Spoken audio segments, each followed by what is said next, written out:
Assalamualaikum warahmatullahi wabarakatuh. Hello everyone, we are from Group 8. We will present about language maintenance and shift. Before we enter the material, I will introduce our group members and their duties. This is me, Istifat Tilmafirah speaking. I'm here as moderator and third speaker. Sofa Aulia Amanah as the first speaker, Dewi Lailatul Badriah as the second speaker. This material we have 6 topics of discussion. The first topic is definition of language maintenance and shift.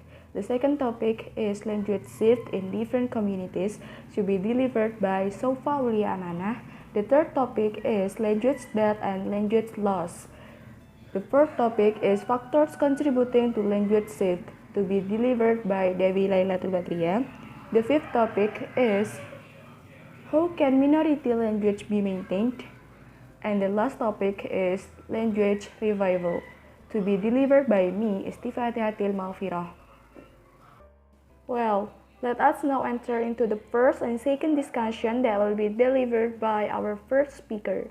She is Sofa Aulia Amanah.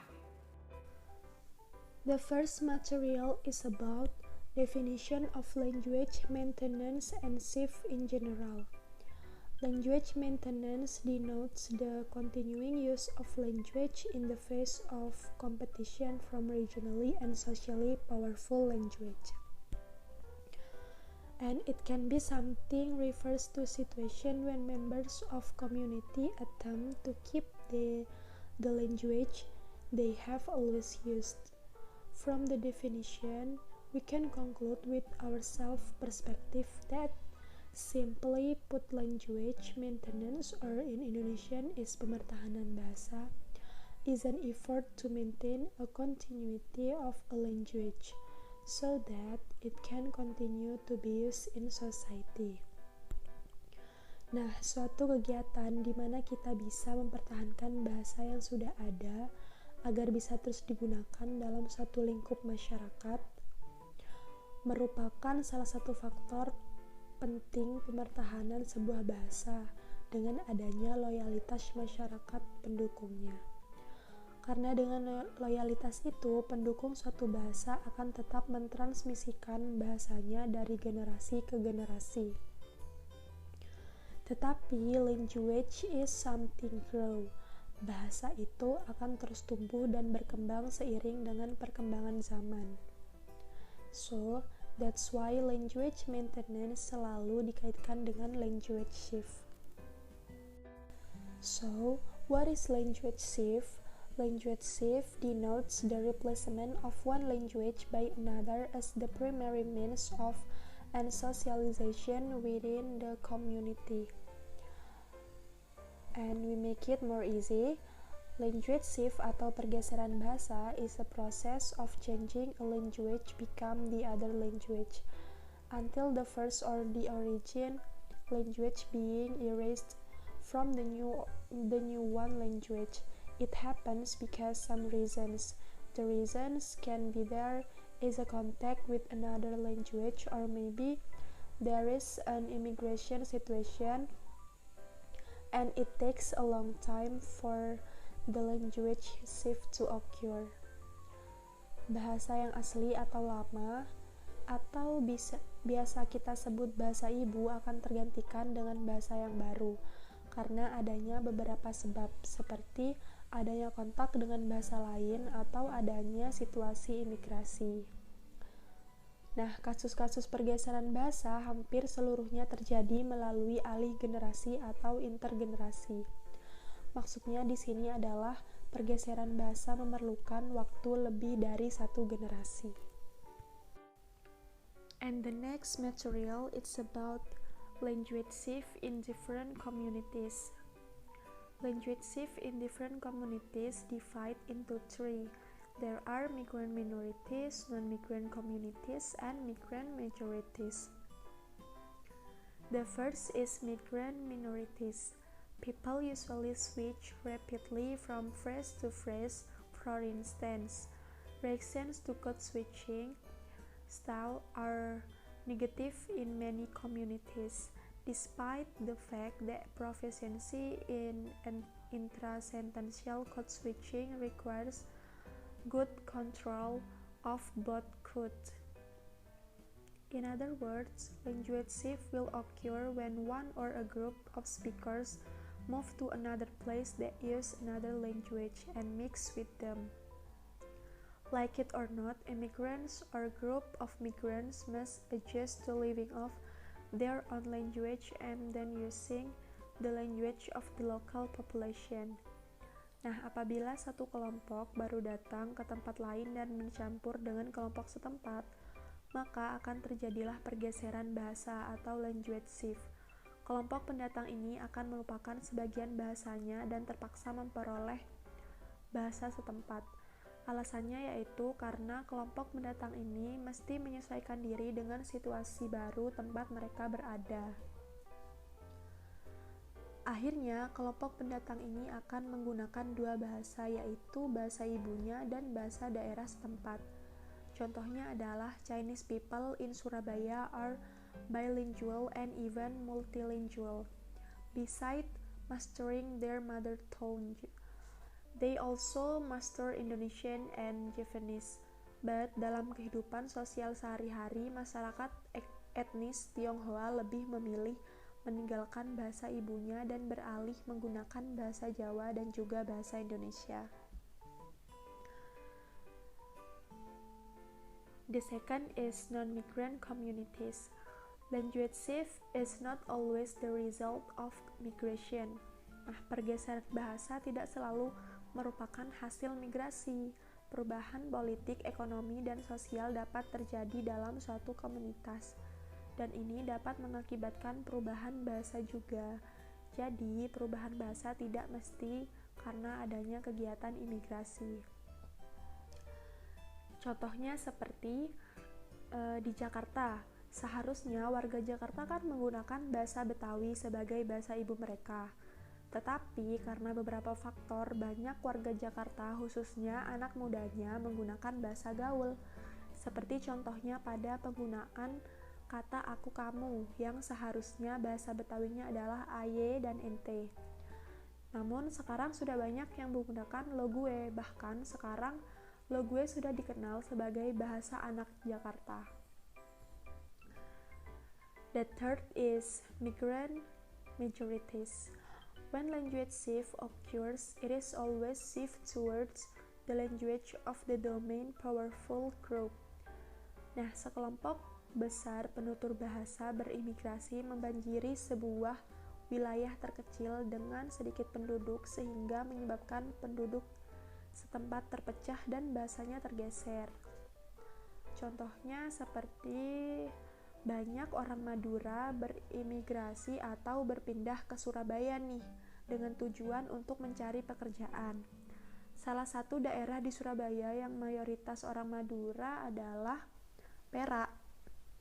Karena Perak ini merupakan salah satu kawasan Surabaya, nah, seharusnya bahasa yang digunakan kan adalah bahasa Jawa. Tapi karena di Perak ini mayoritas pindahan dari Madura, jadi penduduk di sana menggunakan bahasa Madura, termasuk orang Surabayanya sendiri.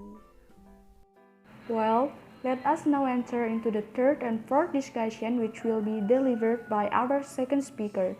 She is Dewi Lailatul Badriah. Language death and language loss.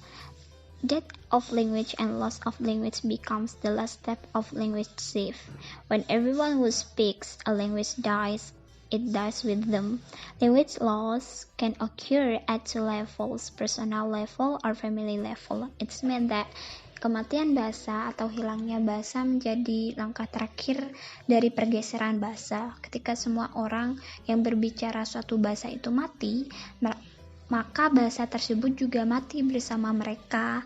Beralih ke bahasa dominan selama beberapa generasi menyebabkan hilangnya bahasa bagi komunitas. Kehilangan bahasa dapat terjadi pada dua tingkat, yaitu tingkat pribadi atau tingkat keluarga. You can see the examples. The example here, Indonesian is often used as an escape language becomes Madura's children no longer know Enki Enten and Enki Punten. It means that Pada penggunaan bahasa Madura halus, yaitu bahasa Engki Inten dan bahasa Engki Punten, anak Madura banyak yang tidak tahu bahasa Engki Inten dan bahasa Engki Punten. Sehingga ketika anak Madura akan berbicara kepada yang lebih tua, mereka seringkali menggunakan bahasa Indonesia. Karena jika menggunakan bahasa Engki Inten dan bahasa Engki Punten, mereka takut salah dan takut kurang sopan. Sehingga bahasa Indonesia menjadi pilihan utama untuk berbicara dengan yang lebih tua, demi mencari aman dan meminimalisir tingkat ketidaksopanan.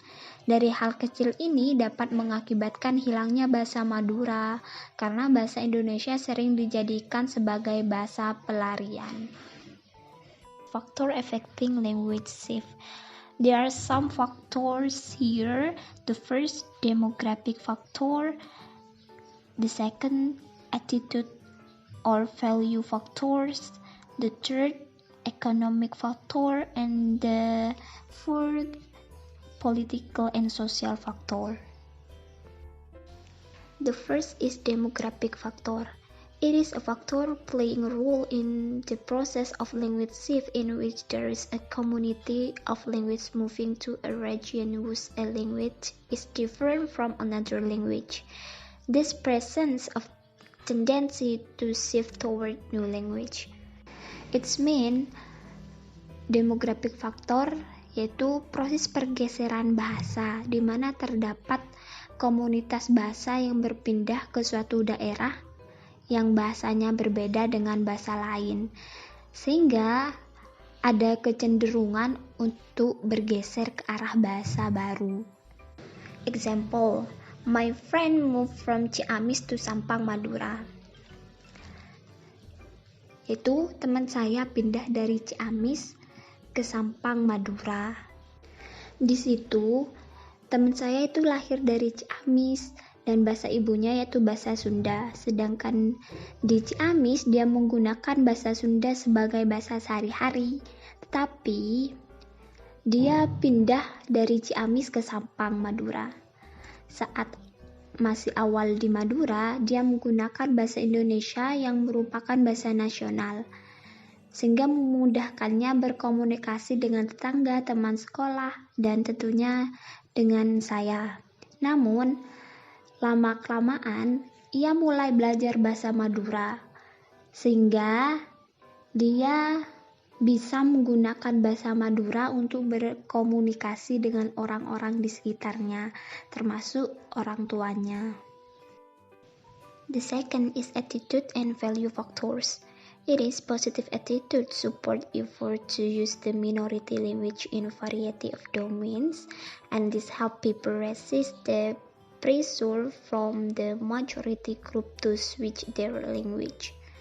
Di sini yaitu faktor sikap dan nilai mendukung upaya penggunaan bahasa minoritas di berbagai domain dan membantu orang melawan tekanan dari kelompok mayoritas untuk mengalihkan bahasa mereka. Ada dua macam sikap, yaitu sikap negatif dan sikap positif. Negative attitude. Negative attitude is determining affecting to shift. A negative attitude toward the language can also accelerate language shift. It can be occurring when a native language is not highly valued and it is now seen as a symbol of identity. It's mean, sikap negatif menentukan pengaruh terhadap pergeseran, dan juga bahasa juga dapat mempercepat kemunduran bahasa. Hal ini dapat terjadi ketika bahasa etis tidak dihargai tinggi dan tidak dilihat sebagai simbol identitas. Contohnya di situ, yaitu pemuda Jawa Tengah merasa lebih bergengsi bila menggunakan bahasa Indonesia atau bahasa Inggris menurut bahasa Jawa itu sendiri. Maksudnya yaitu remaja di beberapa kota besar seperti Jawa Tengah lambat laun meninggalkan bahasa Jawa dalam berkomunikasi sehari-hari. memiliki tingkat formalitas yang beragam. Bahasa Jawa dipandang sebagai bahasa pengantar yang sulit. Mereka diharuskan memilih variasi yang berbeda ketika berbicara dengan orang yang berbeda. Selain itu, mereka merasa lebih bergengsi saat menggunakan bahasa Indonesia atau bahasa Inggris dibandingkan menggunakan bahasa Jawa itu sendiri. Motivations of negative attitude to language shift. There are 5 motivations here. It's mean sikap negatif terhadap pergeseran bahasa. Seorang remaja yang pindah ke kota besar, lambat laun bahasa ibunya memiliki berbagai tingkat formalitas. Penutur merasa lebih bergengsi jika menggunakan bahasa lain. Penggunaan bahasa etik dianggap sulit. Penutur tidak perlu menunjukkan identitasnya dengan bahasa etik. Mereka memilih bahasa lain untuk berbicara secara formal kepada orang lain.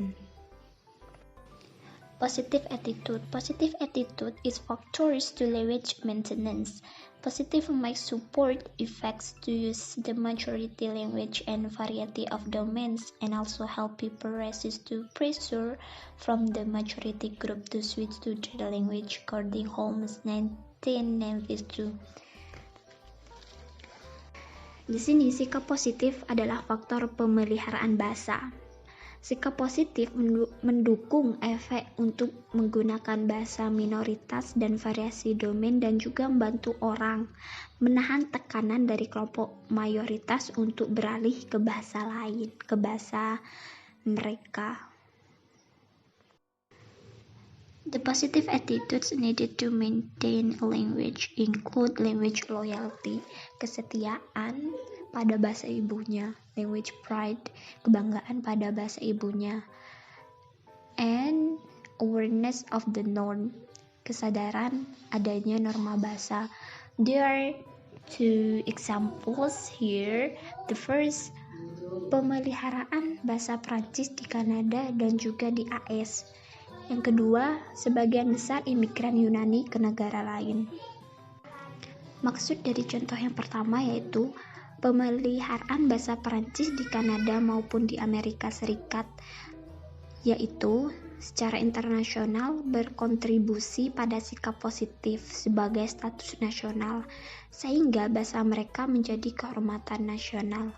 Yang kedua, yaitu sebagian besar imigran Yunani ke negara lain karena kontribusi bahasa Yunani terhadap filsafat dan budaya Barat.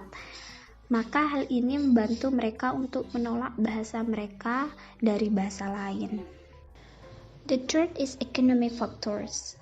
Here, economic factors explain that faktor ekonomi merupakan faktor utama yang menyebabkan terjadinya pergeseran bahasa dari satu bahasa ke bahasa yang lain. Di mana faktor yang paling jelas adalah bahwa masyarakat melihat alasan penting untuk belajar bahasa kedua, yaitu ekonomi. By Holmes 1992. Like as Holmes says that job seekers see the importance of learning a new language which is widely used in a business. Holmes berkata bahwa pencari kerja melihat pentingnya mempelajari bahasa baru yang banyak digunakan dalam bisnis. The fourth, it is political and social factors. Political factor imposes on language shift in a multilingual country. The authority usually chooses one language as the lingua franca to unify the various kinds of ethnic groups. Consequently, most the speakers having particular indigenous language decrease. It's mean, faktor politik mempengaruhi pergeseran bahasa di negara multibahasa. Penguasa biasanya memiliki satu bahasa sebagai lingua franca untuk menyatukan berbagai macam suku bangsa. Akibatnya, sebagian besar penutur mengalami penurunan bahasa daerah tertentu. Contohnya di Indonesia. Indonesia memiliki banyak bahasa dari berbagai suku bangsa. Dan satu bahasa kita yaitu bahasa Indonesia yang menyatukan dari berbagai suku bangsa. Dari satu bahasa itu, di setiap suku mengalami penurunan bahasa daerah. Kita ambil di Madura, bahasa daerah Madura yaitu bahasa Madura. Tapi yang lebih daerah yaitu bahasa Engki Punten. Karena bahasa dominan kita yaitu bahasa Indonesia, jadi bahasa Engki Punten menurun dari generasi ke generasi. Social factor, it is where the language shift occurring as most communities considering another language in predominantly monolingual society that dominated by a majority group language in all major.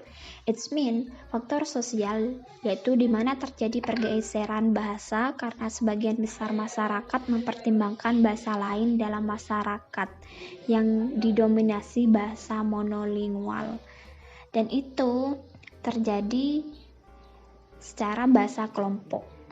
Contohnya, orang Madura menggunakan bahasa Madura, tapi karena faktor sosial mereka dengan orang Jakarta, jadi mereka lebih menggunakan bahasa gaul seperti lo gue. Let us enter the fifth and final discussion, which will be delivered by myself, Istifatihatil Mafirah. Well, the fifth discussion is, how can a minority language be maintained? A language can be maintained and preserved when it's highly valued as an important symbol of ethnic identity for minority group. And the second, if families from a minority group live near each other and see each other frequently, their interactions will help to maintain the language.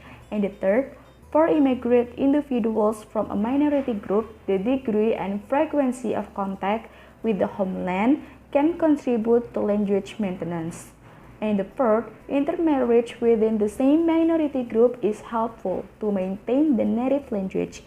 And the fifth, ensuring that the minority group language is used at formal settings such as schools or worship places will increase language maintenance. And the sixth, an extended normal family in which parents, children, and grandchildren live together and use the same minority language can help to maintain it. And the last, institutional support from domains such as education, law, administration, religion, and the media can make a difference between the success and failure of maintaining a minority group language. Jadi, bagaimana bahasa minoritas bisa dipertahankan? Yang pertama, sebuah bahasa dapat dipertahankan dan dilestarikan bila sangat dihargai sebagai simbol penting identitas etnis bagi kelompok minoritas itu sendiri. Dan yang kedua, jika keluarga dari kelompok minoritas tinggal berdekatan dan sering bertemu satu sama lain, interaksi mereka akan membantu menjaga bahasa ibu mereka sendiri. Dan yang ketiga, untuk individu yang berimigrasi dari kelompok minoritas, tingkat dan frekuensi kontak dengan tanah air dapat berkontribusi untuk mempertahankan bahasa ibunya. Dan yang keempat, pernikahan campur dalam kelompok minoritas yang sama sangat membantu untuk mempertahankan bahasa ibu. Dan yang kelima, memastikan bahwa bahasa kelompok minoritas digunakan di pengaturan formal serta di sekolah atau tempat ibadah akan meningkatkan pemeliharaan bahasa ibu. Dan yang keenam, keluarga bahasa normal di mana orang tua, anak-anak, dan cucu tinggal bersama dan menggunakan bahasa minoritas yang sama bisa membantu untuk mempertahankan bahasa ibu mereka.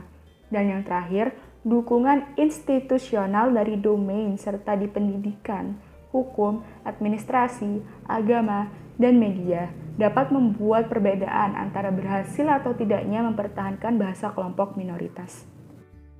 Okay, this is the final discussion, that is language revival. Sometimes the community becomes aware that its language is endangered and in the end takes a stand to prevent the extinction of language, like the mother's language, which is one of the compulsory subjects that students must learn, starting for elementary school to high school. Hal ini dikarenakan pemerintah mulai menyadari bahwa semakin sedikit anak-anak yang menggunakan bahasa daerahnya, karena sudah banyak anak-anak yang mulai menggunakan bahasa Indonesia untuk dijadikan bahasa sehari-hari. Maka, upaya menambahkan bahasa Madura sebagai mata pelajaran wajib di sekolah adalah untuk melestarikan bahasa Madura yang hampir punah. And as a result, the Madura's language has been successfully revived. This is evidenced by the fact that many children begin to use the Madura's language in their daily lives, even when they are outside the region. When they meet other people who come from Madura, they will communicate using the Madura's language. Okay, finally our presentation is over. Thank you for your attention. Stay healthy everyone. I would like to apologize in my fault to all of you. Telah saya say, wassalamualaikum warahmatullahi wabarakatuh.